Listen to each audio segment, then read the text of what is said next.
Bottom of hour number one on the Tim Brando Show, Sirius XM College Sports Nation Channel 91. We are all about college basketball. I know it's the day after signing day, but look, Tim Brando's not a signing day guy. I'm not a signing day guy. Glad it's over with. Let me know when those kids hit the field and we'll talk. We want to talk basketball right now. We're going to talk to the leaders of the Southern Conference. While you weren't looking, the Mighty Terriers of Wofford have a game up on Chattanooga. They're 18-5 overall. 3 of their 5 losses have been to power conference teams. It has been a very nice run so far, and we're very pleased to welcome in their head coach, Coach Young. Look, it's been an absolutely incredible run for you so far, Coach. And I look at your scores, I see your stats, and I see defense is obviously the name of the game for you. Why have you been able to get this team to buy in defensively?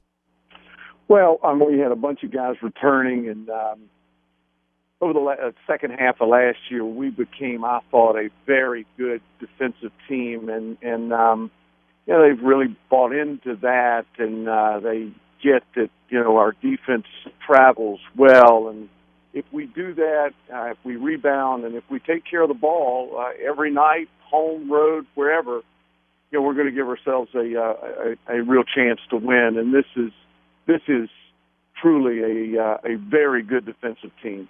You went to the tournament last year. You've got an opportunity, obviously, to go back. You mentioned the returning starters. I'm curious, did they have a different mindset coming into this year than you saw at the beginning of last year when you consider, the dream is obviously the NCAA tournament. They got there last year. Have you seen a different mindset with them trying to go back this year? Yeah, I have. We don't talk about it. We cast that aside. We had that conversation. I had the opportunity, and it's a wonderful opportunity to take them to Costa Rica for a foreign experience in August. And, we tidied everything up and, put that one on the back burner. We'll talk about that one 10 years from now, 20 years from now.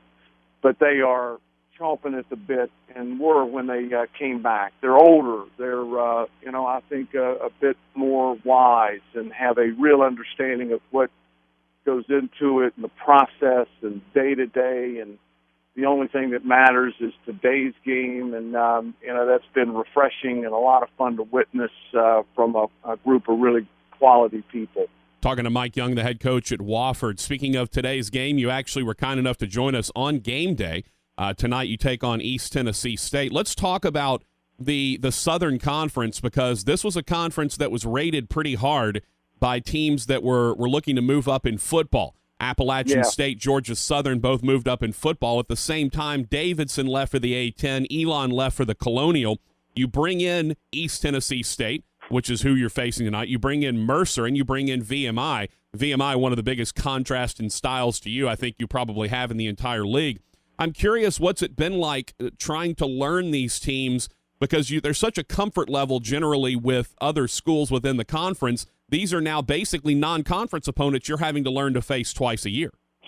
Yeah, it's been it's an interesting question. We've talked about it around here. It's been refreshing to see Scout Mercer, and have zero familiarity with them being their first year in the league.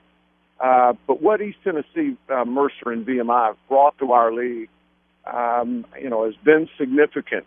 Welcomed additions. I don't think our league could have,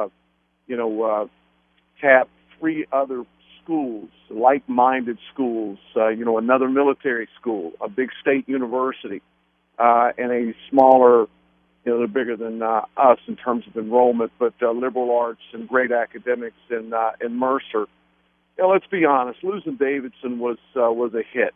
And I've said many times, I hated to see them go. I love that competition and, a terrific program. But we replaced 3 good basketball schools, with the exception of Davidson. We lost really and truly underachieving basketball programs. And I think our league is stronger, as strong as it's been.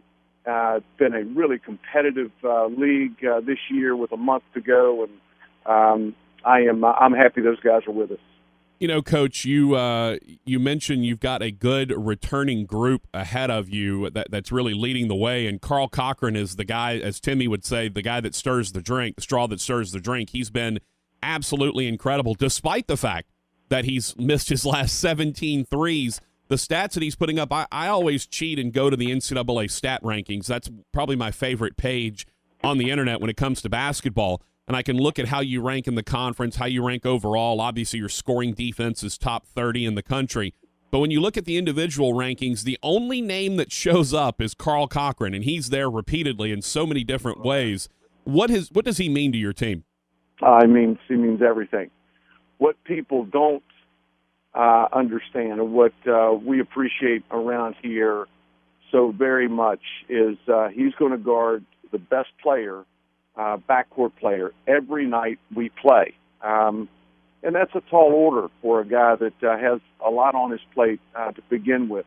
He's going to guard Jalen Riley tonight, leading scorer in our league. He's had a couple of bad games offensively. I'll tell you where he hasn't had bad games. He hasn't had bad games on the glass and guarding. He was terrific Saturday night against Ike Nwamu from Mercer, and he'll have the same kind of thing tonight. And, he's one of those guys. He could roll up a 7-for-7 tonight from behind the arc, and, everything is well with the world. He's a dynamic player, and he makes me a better coach, I'll say that. Well, it certainly doesn't hurt, and also doesn't hurt that your last 5 opponents you've held on 22 points on average below their scoring average. I'm curious, as this team, does it identify itself defensively now? Do you feel like they have bought in completely with what you're trying to get them to do? I do. I really think so. I've got great balance in terms of scoring. I've got 3 or 4 guys that can score 17, 18 tonight and help us win. But they hang their hat and they take a great deal of pride in guarding you and grinding on you possession after possession.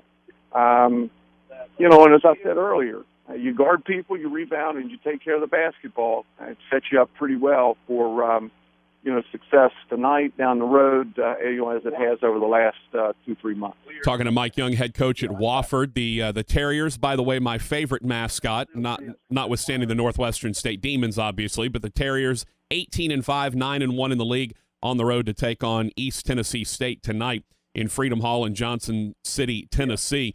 Coach, one of the topics that I've talked about a lot when I've filled in for Timmy is, to me, I think we've reverted a lot back to the rules from 2 years ago. They went with the emphasis on stopping the double hand check, the arm bar with the bump, freedom of movement they wanted. I think all of those have vanished at this point. I just called a 110-108 regulation game in Division I that might have been the most physical, foul, just one of the ugliest basketball games away from the ball that I've ever seen for being 110-108. You just finished a 49-46 game. I'm curious your thoughts on the physicality in college basketball right now. It's certainly prevalent, but they keep talking about lowering the shot clock. I'd like to see it go to 45. I'd like to see them play rugby. That doesn't bother me. That's good for us. Our game with Mercer was an exceptionally well-played game. It just happened to be a low-scoring game. There were very few fouls called. Both teams were very physical. Both teams were prepared. I thought it was a beautiful game. People want to see all these elaborate scores, 80s, 90s, 100s. I still think we've got an unbelievable game, and that's how we prefer to play, and all that is okay with us. Coach, congratulations on the hot start. I hope it continues tonight against East Tennessee State. Best of luck to you and the Terriers. Really appreciate you having me on. Have a great day. All right, thank you, Mike Young from Wofford. Interesting, different opinion there. We'll get Coach Lappis's thoughts when we come back about the physical nature of the game, and Mike Young saying, look, I'd like a 45-second shot clock, and let's make it rugby out there. Very interesting quotes from Coach Young, but they are having great success. Back with more of the Tim Brando Show, Sirius XM College Sports Nation, Channel 91.